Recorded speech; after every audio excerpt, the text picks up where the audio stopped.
Day 374 welding this car back together, and it's nearly there. Nearly there. Just a few more spots to go. One there, one under there, and same the other side. Oh, it's nearly there. It's nearly there. I wanted to say thanks for all the input as well yesterday.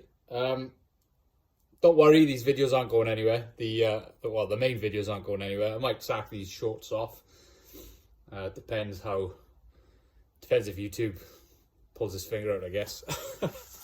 But yeah, it's so don't worry about it. The videos will still come.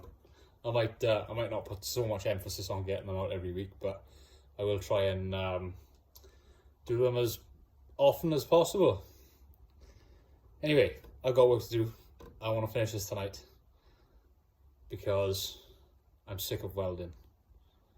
Clean, weld, grind, paint.